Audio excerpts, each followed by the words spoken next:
Degrees of price elasticity of supply. ठीक है, अब हमको देखना है डिग्रीज।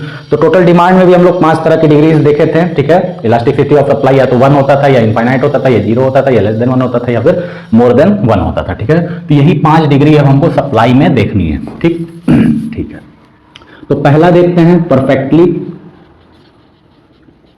इलास्टिक।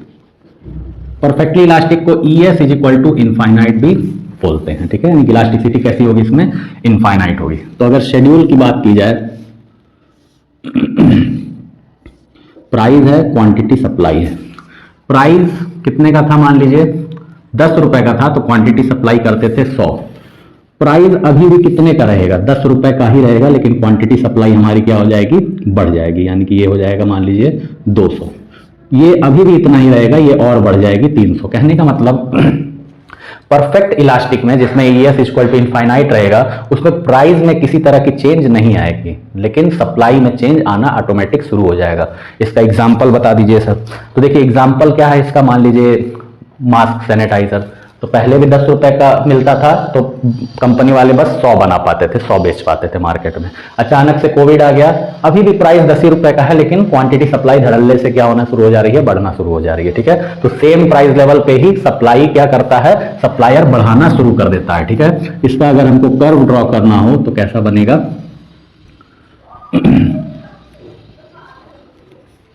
क्वांटिटी और प्राइस। तो प्राइस कितनी है, 10 रुपए की, 10 रुपए की प्राइस है। क्वांटिटी सप्लाई पहले कर रहे थे 100, फिर 200, फिर 300। ठीक है, तो ये एकदम ऐसा दिख रहा है, यानी कि पहले 100 बेच रहे थे, फिर 200 बेचना शुरू कर दिए, फिर 300 बेचना शुरू कर दिए, तो ये ऐसे बढ़ता जा रहा है। तो यानी कि अगर कोई पूछे आपसे कि ES इक्वल टू इनफाइनाइट, यानी कि परफेक्टली इलास्टिक का जो कर्व बनता है वो किस शेप का बनता है, तो पैरेलल टू एक्स एक्सिस। ठीक, सेकेंड बी की बात करें तो परफेक्टली इन इलास्टिक, इसका मतलब होता है इलास्टिसिटी ऑफ सप्लाई किसके बराबर है, 0 के बराबर है। आया समझ में? तो इसमें देखिए क्या होगा, वही same schedule, price, quantity supply. Price 10 रुपए का था, क्वांटिटी सप्लाई करते थे 100। प्राइस कितना हो गया, 20 रुपए हो गया, अभी भी क्वांटिटी सप्लाई होगी 100। प्राइस 30 रुपए हो गया, अभी भी क्वांटिटी सप्लाई कितनी होगी, 100 रुपए ही होगी, 100 यूनिट ही होगी। ठीक है, तो इसमें क्या देखने को मिला, जिसमें इलास्टिक एकदम परफेक्टली इन इलास्टिक है, यानी elasticity of supply equal to 0 है, उसमें क्या देखने को मिल रहा है कि प्राइस में चेंज आ रहा है, प्राइस बढ़ या घट सकता है, लेकिन क्वांटिटी सप्लाई में चेंज नहीं देखने को मिलेगा। इसका एग्जाम्पल क्या हो सकता है, सॉल्ट।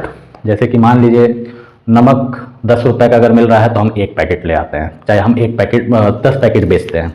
तो अगर नमक मान लीजिए 10 रुपए से 15 रुपए हो जाए, तो हमारा बिकना ज़्यादा तेजी से हो जाएगा। क्या ऐसा थोड़ी है, लोग खाना ज़्यादा शुरू कर देंगे नमक। ठीक है, तो बिकेगा उतना ही, भले वो 10 रुपए में बेचिए आप, चाहे 15 रुपए में बेचिए। तो ये उसका यानी कि प्राइस में चेंजेस आते हैं, लेकिन क्वांटिटी सप्लाई में किसी तरह का चेंज देखने को नहीं मिलता है। ठीक है, तो इसको हम लोग बोलते हैं परफेक्टली इन इलास्टिक। तो इसका कर्व अगर बनाया जाए तो एक्स एक्सिस, वाई एक्सिस 0, ये है हमारा क्वांटिटी सप्लाई 100। तो पहले प्राइस थी 10 रुपए, फिर हुई 20 रुपए, फिर हुई 30 रुपए, यानी कि इस तरीके का ये कर्व बन के ड्रॉ होगा। पहले 10 रुपए था, फिर 20, फिर 30, यानी कि प्राइस में चेंज आ रहा है, प्राइस बढ़ रहा है, लेकिन इसमें चेंज नहीं आ रहा है, ये 100 ही यूनिट बिक रहा है।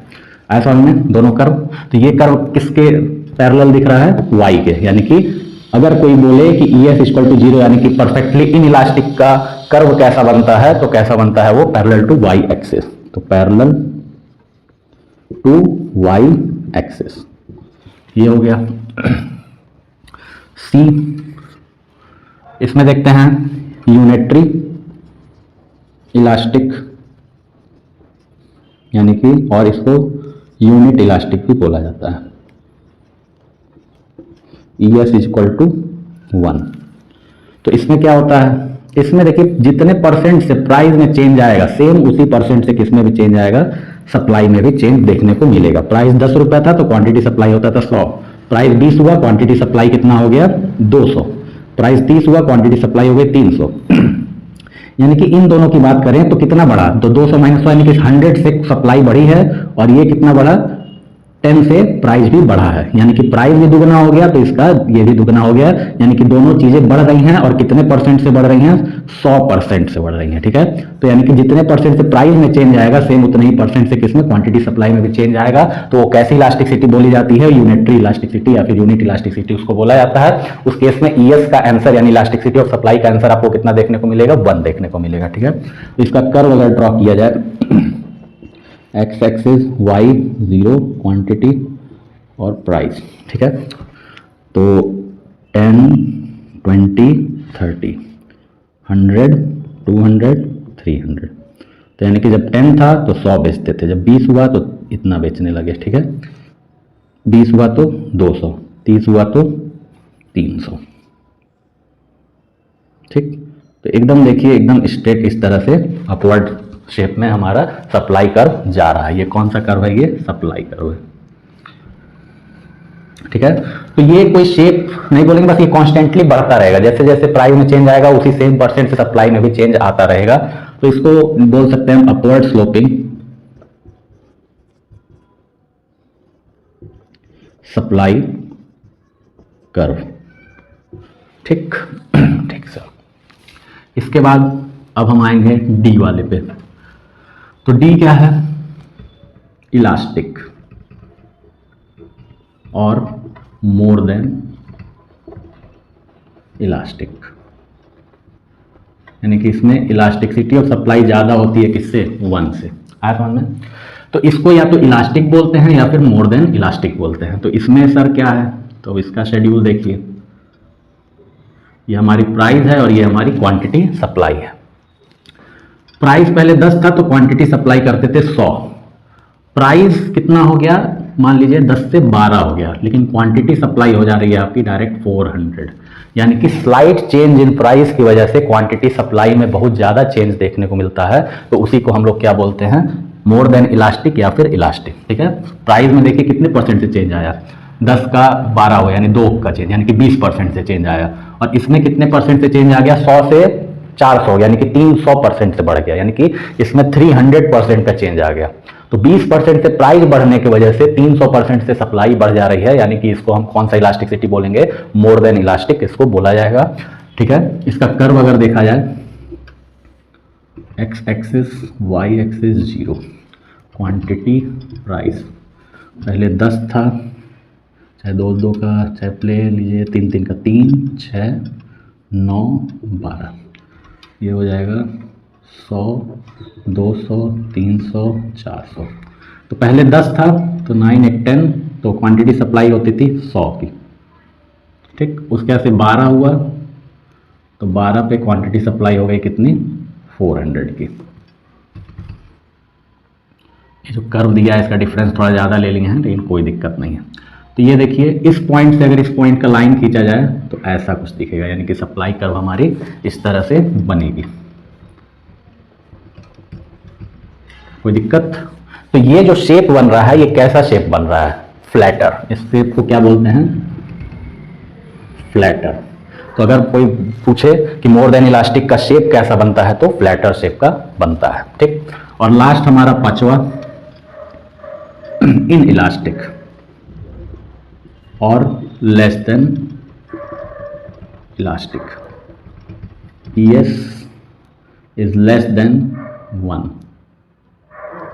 ठीक, तो इन इलास्टिक में देखिए कैसा शेड्यूल बनेगा, वही सेम प्राइस और क्वांटिटी सप्लाई।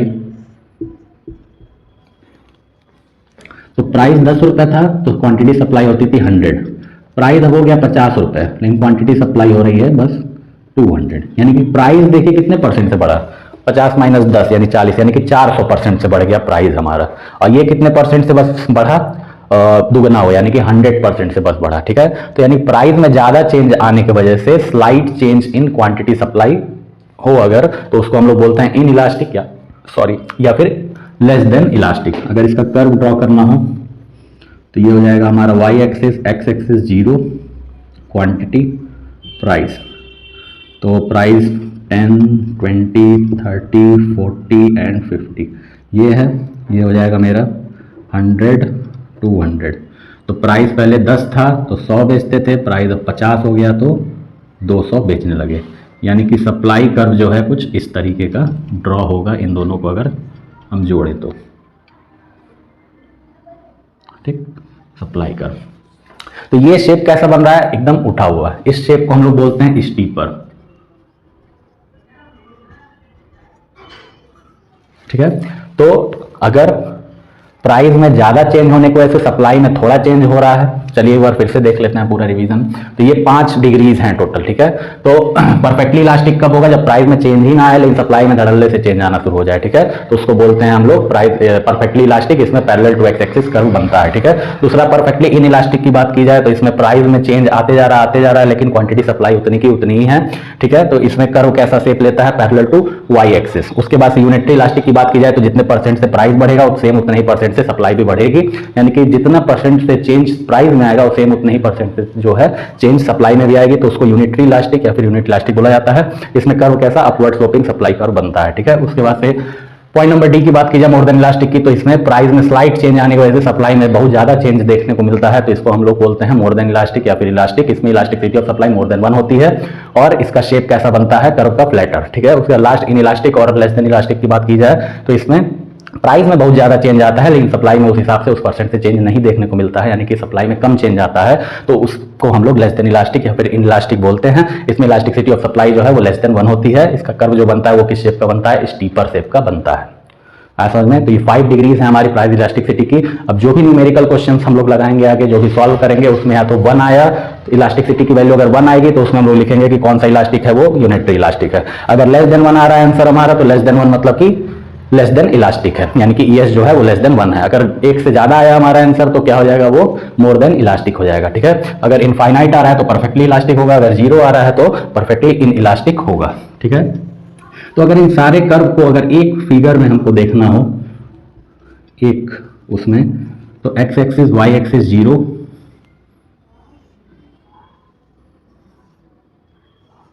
ठीक, ये क्या है, पैरेलल टू वाई एक्सिस। तो पैरेलल टू वाई एक्सिस कौन सा था, ES इक्वल टू 0, तो ES इक्वल टू 0 है ये। और ये पैरेलल टू एक्स एक्सिस क्या था, ES इक्वल टू इनफाइनाइट। और ये क्या है, ES इक्वल टू 1, और 1 से ऊपर, यानी कि ये क्या हो जाएगा। अब देखिए ये इस तरह का शेप किस में बन रहा था, इस तरह का, तो इस बन रहा था स्टीपर शेप है ये, ठीक है। तो स्टीपर शेप किस में बन रहा है, इलास्टिसिटी ऑफ सप्लाई जो है वो लेस देन 1 है, और यहाँ पे ES किस क्या है, मोर देन 1 है, यानी कि ये फ्लैटर शेप बन रहा है। आया समझ में। तो यही 5 शेप्स हैं, 5 डिग्रीज हैं। तो जो भी न्यूमेरिकल क्वेश्चंस आप सॉल्व करेंगे इन्हीं 5 में से कोई ना कोई आंसर आएगा, आपको वही चीज़ लिखना होगा, ठीक है। तो होप सो आपको डिग्रीज समझ में आई हो। तो नेक्स्ट लेक्चर में हम लोग सॉल्व करेंगे कुछ न्यूमेरिकल क्वेश्चंस इसके, ठीक है, तब और ज़्यादा क्लियर होगा। खैर